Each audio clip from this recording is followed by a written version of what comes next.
안녕하세요. 오늘은 존 골딩 계어의 구약 성서 개론에 대해서 소개해드리고자 합니다. 존 골딩 계어 교수는 영국 출생으로 옥스퍼드대를 졸업하고요. 현재는 미국 풀러 신학교의 구약학과 교수로 재직하고 있다고 합니다. 저명한 구약학 교수시고 우리나라에도 소개된 책들이 많이 있다고 합니다.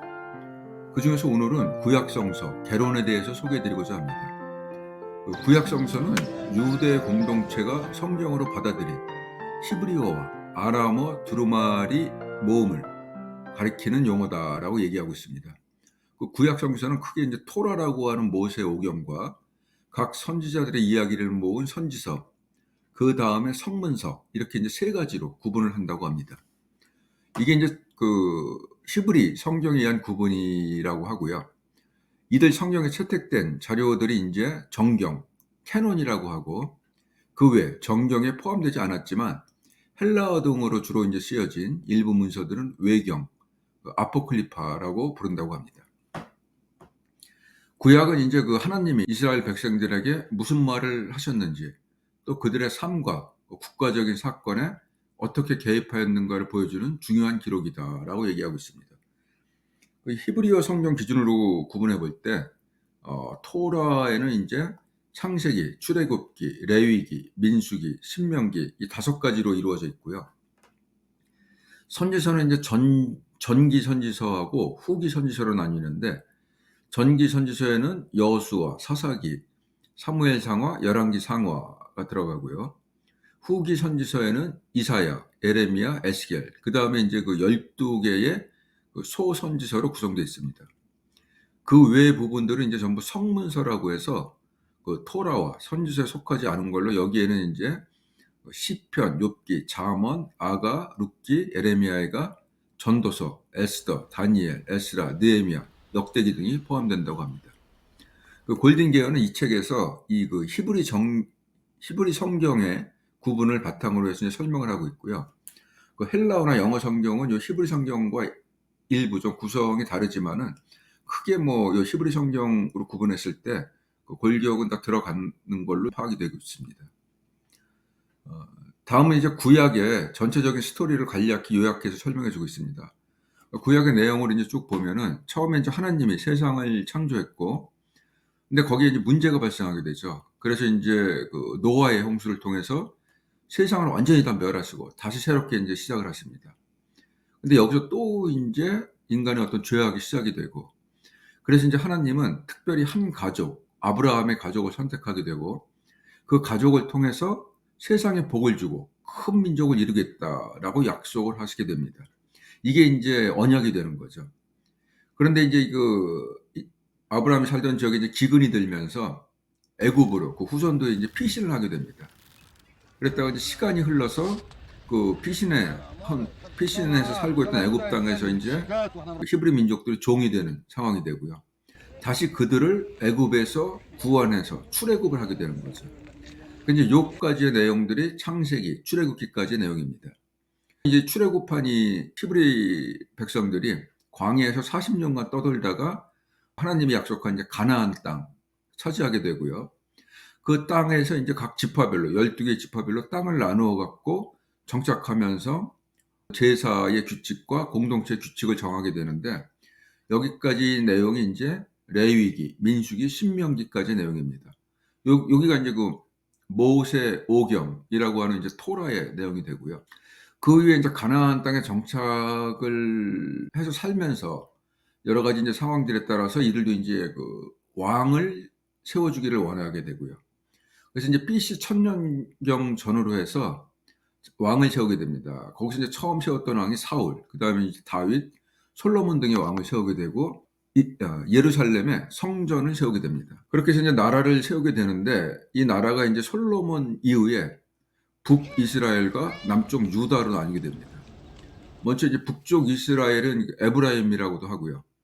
이 북쪽의 에브라임이 BC 722년에 이제 아시리아에게 먼저 멸망을 하게 됩니다. 그 이후 남쪽의 남유다 역시 BC 587년에 바벨론에 함락이 되게 되고, 이때 이제 많은 유대인들이 포로로 바벨론 쪽으로 끌려가게 됩니다. 그래서 이 내용들이 이제 그 여호수아, 사사기, 사무엘상하, 열왕기상하, 역대기상하라는 이 역사서들의 기록이 되어 있고요. 또 이사야서, 예레미야, 에스겔 등 많은 이제 선지서들에 들어가 있는 내용입니다. 나라가 점령당하고 대부분의 국민들이 포로로 끌려간 이 바벨론 포로기가 유대인 역사에서는 당시 이제 가장 험난했던 시기로 생각이 되고 있고요. 이때 그래서 이제 많은 선지자들이 출연을 해서 나라의 멸망을 예언하고 경고하고 또 이제 민족 의식을 고취시키는 방안으로 기존에 전해지던 이제 모세 오경을 비롯해서 많은 구약의 문서들을 재정립하고 또 저술하게 됩니다. 이후에 이제 바벨론이 BC 539년에 바사, 다른 말로 이제 페르시아인데 이 페르시아에 이제 점령이 되게 됩니다. 그러면서 이제 그 이민족 정책이 좀 변화가 되고 그래서 바사의 고레스 국왕은 유대인들을 다시 이제 가나안 땅으로 귀환을 시킵니다. 그래서 이때 이 시기에 그 유대 땅으로 돌아가서 성전 건축과 성벽 재건 등을 한 인물이 에스라와 느헤미야이고요. 이 시기에 이제 활동한 선지자들이 학개, 스가랴, 말라기 등이 되겠습니다. 한편 또 이제 페르시아 땅에 남은 유대인들의 이야기가 에스더서를 통해서 좀 나오고 있고요. 그 에스더서에 나오는 이 페르시아의 국왕은 영화 300에서로 유명한 크세르크세스 1세가 되겠습니다. 결국 이제 BC 333년에 이 페르시아도 헬라의 알렉산더 국왕에게 멸망을 당하게 되고요. 이후 이제 로마로 넘어가기 전까지 헬라인의 지배를 받게 됩니다. 이때 상황이 이제 다니엘의 예언서에 언급된 시기라고 합니다. 그래서 이제 구약은 이 즈음에 말라기라는 성경을 끝으로 해서 정경은 이제 약 300년간 더 이상의 문서가 없으며 이후 이제 예수 탄생이 되고 신약의 시대가 열리게 됩니다. 그럼 이제 여기에 나온 이런 구약의 이야기들이 모두 실제 하는 역사인가 아닌가에 대해서는 그 저자 이제 골든게이 교수는 역사에 근거한 일부 비유가 섞인 것으로 설명하고 있습니다. 특히 이제 구약의 앞부분인 이제 창세기 부분에서는 천지창조라든가 아담과 하와, 노아의 홍수, 바벨탑 등의 부분까지는 구체적으로 역사를 따지기 어려운 상대적으로 비유와 상징이 가장 많은 부분으로 설명을 하고 있고요.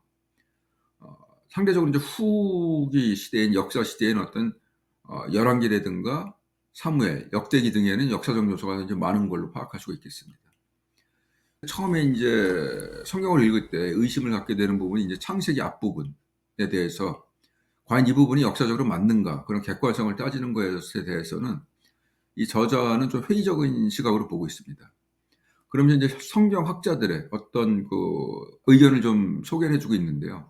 성경 학자들 사이에도 여기에 대해서 이제 그 구약의 특히 앞부분이 사실 그대로 묘사라는 측면과 픽션이다라는 양극단의 어떤 스펙트럼으로 차이가 있다고 합니다. 이제 프란시스 셰퍼 같은 학자는 모든 것을 씌어진 그대로 실제로 봐야 된다라고 주장을 한다고 그러고, 데렉 키드너 같은 학자는 실제적 사건에 대한 비유적 표현이다. 또 칼바르트, 게르하르트 폰 라드 같은 학자들은 어떤 영웅 이야기로 보고 있다고 하고요. 알란 리처드슨 같은 학자는 단순한 비유로, 또 그 루돌프 불트만이나 윌리엄 데버는 전설로 파악하고 있다고 소개하고 있습니다. 그럼 이제 존 골딩게이 교수는 이러한 주장들 사이에서 어떠한 그 양극단의 주장보다는 중도적인 관점이 합리적으로 본다라고 설명하고 있습니다. 즉 구약 성경이라는 것은 역사에 근거한 하나님의 영감을 얘기한 것이고 이 역사가 반드시 명확하게 사실이다 아니다를 따질 필요는 없다. 그것은 우리가 이제 구약의 권위 때문에 예수님을 믿는 것이 아니고 우리의 믿음에는 이제 예수님이 먼저 있고 예수님이 하나님의 아들로서 행했던 그러한 사실들을 믿기 때문에 그 예수님이 언급한 구약의 성경의 내용을 신뢰하는 것이지 구약 성경의 모든 것이 논리적으로 명확하게 맞기 때문에 믿는 건 아니다라고 설명을 하고 있습니다. 그리고 또 이제 그 성경에서 정경이 아닌 흔히 이제 외경이라고 하는 부분에 대해서는 다음과 같이 설명을 하고 있습니다. AD 2세기 전후로 그 토라와 선지서, 성문서 외에도 이제 더 많은 두루마리들이 이제 성경으로 받아들여지고 있었다고 합니다. 이들 자료들은 그런데 이제 기존의 유대 공동체에서는 성경으로 인정되지 않았던 내용들이고, 상대적으로 예수님이나 또는 이제 신약 성서의 저자들이 인용한 적이 없다. 그래서 이러한 내용들에 대해서 이제 AD 400년경에 그 구약 성경을 새롭게 번역하면서 히브리 문서가 아니고 주로 이제 헬라어나 라틴어 중심으로 써져 있던 내용들을 또 윤리적으로도 기존의 어떤 성경과 좀 문제가 있는 내용들은 제외되었다고 하고요. 이러한 책들에 대해서 이제 16세기에 루터는 외경은 신학적 권위가 없는 교훈적 자료로서 간접적인 권위만 가진다라고 선언했다고 합니다. 이들 그 외경의 특징은 구약에 비해서는 이제 상대적으로 4, 5세기에 대한 언급이 좀 많고, 또 일부 내용들은 또 이제 말라기 이후에 예수 탄생 전까지 유대 공동체에 대한 어떤 내용들도 있다고 합니다. 그래서 이제 루터의 말대로 참고해 볼 수는 있을 것 같습니다. 이상으로 어떤 그 일부 서론에 이어서 이제 2부에서는 토라, 즉 모세 오경에 대해서 각 내용들을 좀 더 자세히 살펴보고 있습니다. 먼저 이제 그 창세기 1장부터 11장까지의 내용들이 바로 이제 그 천지 창조와 아담과 하와, 노아의 홍수, 또 바벨탑 사건까지 어떤 신화적인 사건들을 쭉 다루고 있고요. 그 다음에 이제 12장부터 50장까지는 아브라함을 선택하고 그 이후에 이제 이삭과 야곱으로 이어지는 이스라엘 조상들에 대한 이야기와 하나님의 약속을 다루고 있습니다. 그 다음에 이제 출애굽기가 되면은 출애굽기 1장부터 18장까지는 주로 이제 이스라엘 백성을 애굽 왕 바로로부터 불러내는 과정들을 쭉 묘사하고 있고요. 그 이후에 19장부터 40장까지는 시내산에서 있었던 하나님의 계시와 더불어 제사장에 대한 유임식이라든가 성막에 대한 가르침 등이 이어지고 있습니다. 그 다음에 이제 레위기는 주로 이제 제사를 담당하는 레위 지파에서 이름이 유래됐다고 하고요. 이 주요 내용들은 제사를 지낼 때 제물과 또 사제 임명에 대한 규정, 또 율법에 대한 내용들이 있습니다. 그 다음에 네 번째 이제 민수기인데, 민수기는 이제 인구 조사의 기록이라는 의미로서 영어 성경명은 넘버스라고 합니다. 그래서 말 그대로 이제 인구 조사를 한 내용들 플러스해서 이제 광야에서 일어났던 여러 가지 사건들을 다루고 있습니다.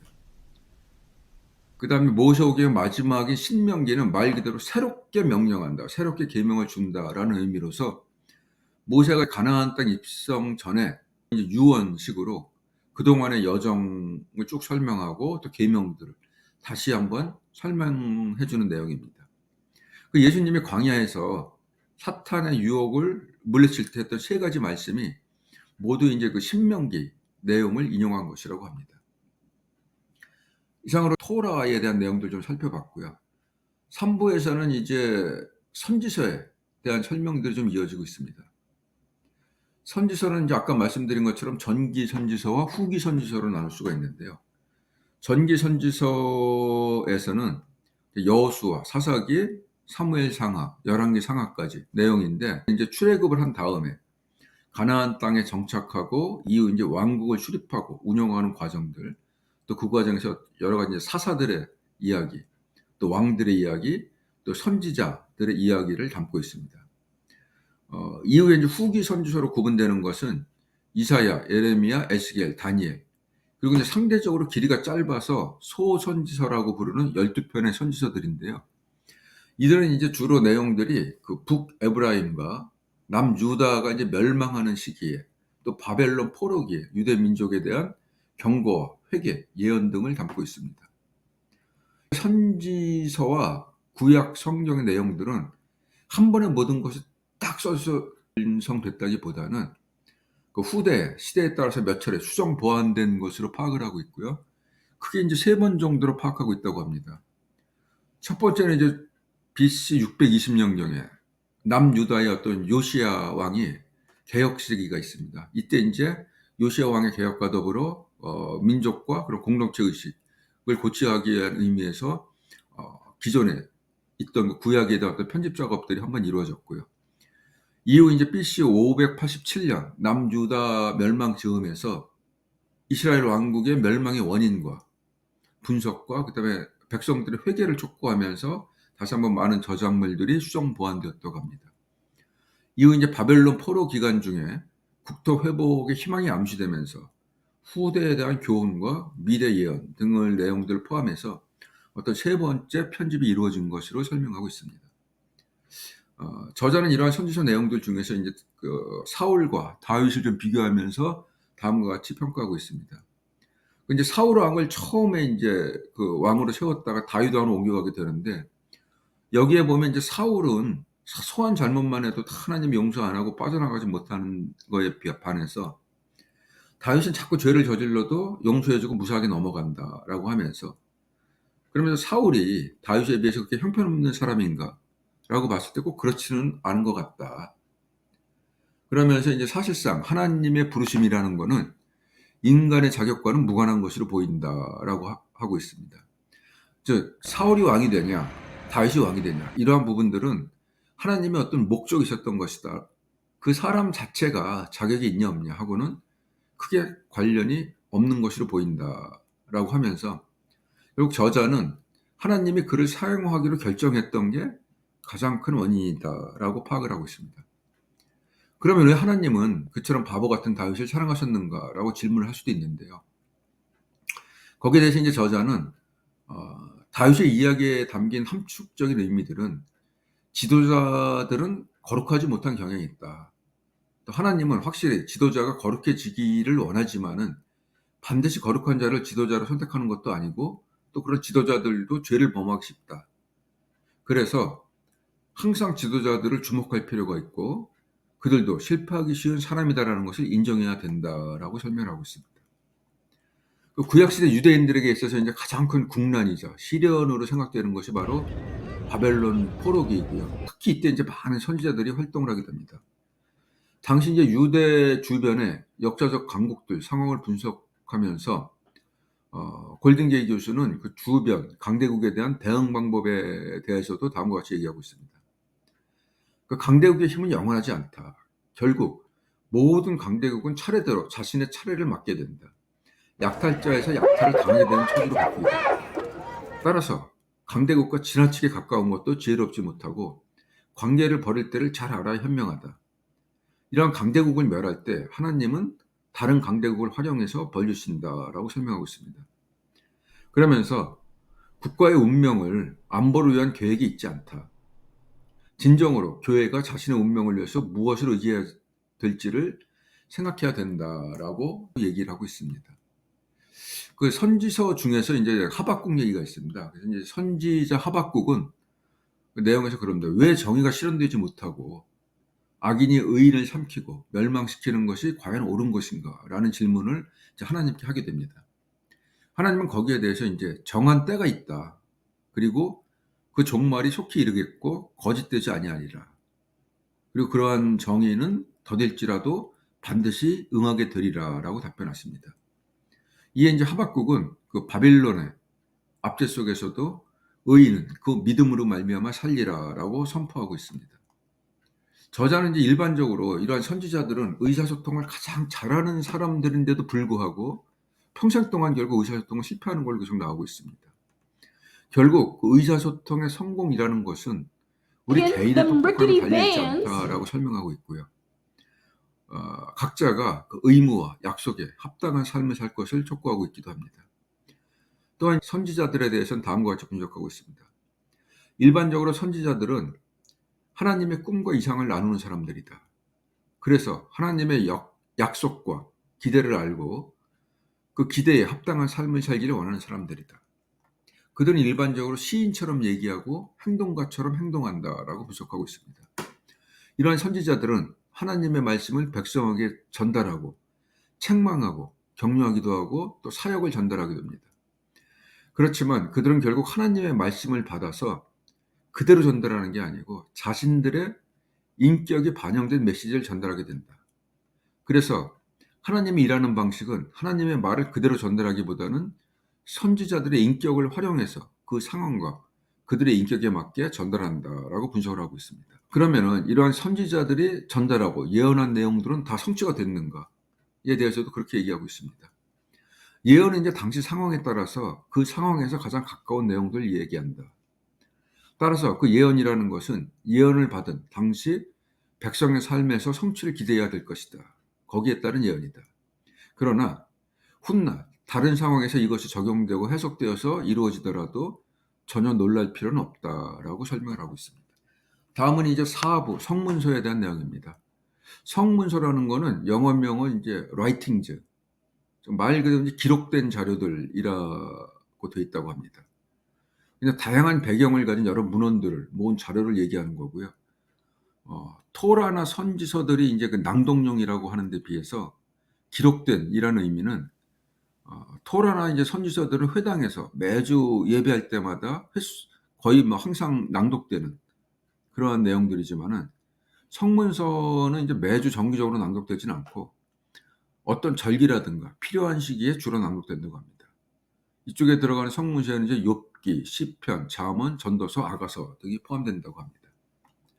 이러한 성문서들이 작성된 시기는 주로 이제 바벨론 포로 생활부터 귀환 후 제2 성전을 건축하던 시기로 파악을 하고 있습니다. 그 성문서들 중에서 이 제2 성전기 백성들의 상황 이야기에 이제 초점을 두는 문서들이 에스라, 느헤미야, 역대기, 룻기, 예시더 등들이고요. 이들은 주로 이제 내러티브식으로 이야기로 이제 스토리를 풀어가고 있고요. 그다음에 예배나 기도에 주로 활용되는 내용들이 시편이나 에레미야, 에가라고 합니다. 그다음에 지혜서로 분류되는 것이 이제 욥기, 잠언, 전도서, 아가서라고 합니다. 이제 에스라와 느헤미야는 바사왕 고레스의 이제 포로 귀환 조치 후 예루살렘으로 돌아가서 제2 성전 건축과 성벽 건설을 했던 내용을 다루고 있습니다. 그다음에 이제 역대기에서는 그 창세기부터 열왕기까지, 즉 아담부터 포로기까지 이어지는 내용들을 백성을 격려한다는 어떤 그런 내용 방식으로 다시 한번 쭉 들려주고 있고요. 그다음에 나오는 이제 룻기에서는 이방 여인인 모압 여인 룻이 어떤 인간적인 행위 어떤 우연을 통해서 또한 그런 우연에 작용하는 하나님의 인도로 결국은 다윗 왕의 증조모가 되고 그리스도의 계보로 들어오는 과정들을 들려주고 있습니다. 에스더서에서는 포로 기후 귀환하지 않고 바사 땅에 남은 유대 소녀가 왕비로 사출되어서 유대 백성들을 몰살시키려는 시도를 막아주는 이야기를 들려주고 있습니다. 그다음에 이제 시편은 주로 이제 예배와 기도를 모은 5권, 150편의 자료들인데 주요 저자가 이제 다윗과 뭐 솔로몬 등이 지은 내용들인데 여기에는 주로 찬양과 어떤 때는 항변 또는 중보, 저주, 감사 등의 내용을 담은 시를 모은 자료입니다. 에레미야 에가는 예루살렘 함락과 그 유대 백성이 유배 후에 살아남은 공동체의 슬픔과 기도를 담고 있는 내용입니다. 그다음에 이제 지혜서로 분류되는 것이 이제 욥기, 잠언, 전도서, 아가서인데 이들 지혜서들은 결국 이제 우리가 누구이고 어떻게 살아야 되는가라는 것을 좀 더 일반 계시적인 입장에서 설명해주고 있다고 보고 있습니다. 당시 중동의 지혜서 등의 내용들도 포함되어 있다고 하고요. 이 내용들은 복음을 직접적으로 전하지는 않지만 세상 이치를 통해서 나타난 하나님의 인도와 순종 등을 표현하고 있다고 합니다. 이제 욥기를 좀 보면은 욥기는 이제 드라마 형식으로 아주 선량했던 욥이라는 사람이 갑자기 당하게 되는 고난에 대해서 그 고난의 의미에 대한 성찰을 나타내주는 내용으로 되어 있습니다. 여기서 이제 고난이라는 것이 하나님의 시험이냐 또는 인간의 죄의 결과냐라는 어떤 의견들을 문제 제기를 하고 있고요. 여기에 대해서 이제 욥은 그렇게 항변하고 있습니다. 인간이 기본적으로 죄인인 건 인정한다. 그렇지만 나는 내 삶을 그렇게 거짓되게 살지 않았다. 그래서 내가 하나님을 만나서 내가 겪는 이 고통에 대해서 무고함을 얘기하고 인정받기를 희망한다. 라고 이제 항변하고 있다고 합니다. 이러한 욥기를 통해서 우리가 볼 수 있는 것은 우리 이제 하나님이 우리 기대대로 행동하지 않을지라도 그것에 계시다는 확신을 가지고 필요하다면 하나님께 고통을 주장하고 항변할 수도 있고 또 그러면서 영성을 배양할 것을 촉구하고 계신다라고 분석을 하고 있습니다. 또 어떤 경우에 하나님은 고난에 대해서 우리에게 답을 제시하지 않는다. 그러나 자신을 존귀하게 여기는 자는 하나님도 반드시 존귀하게 여기신다라는 생각을 가질 것과 결국 모든 것은 바르게 잡혀갈 것이다 라는 교훈을 주고 있다고 설명을 하고 있습니다. 전도서도 역시 이제 제2 성전 시대에 편집된 것으로 보고 있고요. 주 저자가 솔로몬으로 돼 있기도 하지만은 여러 사람의 저자가 좀 들어있는 걸로 파악을 하고 있습니다. 첫 시작이 이제 헛되고 헛되니 모든 것이 헛되다라고 하는데, 이러한 헛된 것을 알지만 그런 허무함을 피하지 말고 인정하면서 하나님을 믿어라. 그 성경에 대해서 의심하지 말라는 게 아니다. 의심되는 부분이 있으면 의심하지만은 성경보다 나은 진리는 없다라고 얘기를 하고 있고요. 또 때로는 우리가 이제 먹고 마시고 일하는 수고와 또 관계를 즐겨라. 그리고 거기에 맞게 하나님이 주신 분량에 따라 행하고 그것을 받아들이고 하나님을 경외하고 사는 것이 가장 큰 기쁨이다. 라는 내용으로 분석을 하고 있습니다. 마지막 이제 5부에서는 전체적으로 구약을 다시 한번 돌아보고 있습니다. 이제 구약은 그 이스라엘의 역사에서 발생한 사건들을 보여주며 그 사건들이 미래에도 발생할 수 있고 또 그러면서 우리가 이제 해야 할 일과 하지 말아야 될 일에 대한 교훈을 주고 있다라고 설명을 하고 있습니다. 이러한 구약은 이제 내러티브 방식, 예언, 지혜 등의 어떤 다양한 장르를 통해서 하나님이 과거 어느 시점에 생활 사건, 또 지금 이루어지고 계신 일들, 또 최종적으로 하나님의 계획과 목적의 성취를 표현하고 있다라고 얘기하고 있고요. 어떻게 보면 이제 구약은 사실 남이 나라 이스라엘의 역사이고 선지자들이 그토록 고통스럽게 세상의 종말을 예언했지만은 그것도 그 민족의 종말이었고 당시 우리나라 역사와는 큰 사건 없는 사건들이었다라고 할 수도 있습니다. 그러나 이러한 구약의 예언의 성취로 결국 이제 메시아 예수 그리스도가 탄생을 했고요. 또 그 예수가 광야에서 시험을 당할 때 사탄을 물리치는 말씀의 기준으로 신명기에서 나온 가르침들을 활용하고 있습니다. 또 여러 가지 윤리적인 체계의 수립과 근거로 예수와 그 제자들이 구약을 언급하고 있다라고 합니다. 결국 그래서 이제 구약은 하나님이 원하는 것과 인간의 의지 사이의 관계를 계속 보여준 것으로서 우리가 예수 그리스도를 믿기 때문에 구약에 대한 권위를 인정할 수밖에 없다라고 설명하고 있습니다. 오늘 이제 이상으로 그 존 골딩게이 교수의 구약 성서 개론을 아주 간략히 소개해드렸습니다. 들으신 모든 분들께 조금이라도 도움이 되셨길 바랍니다. 감사합니다.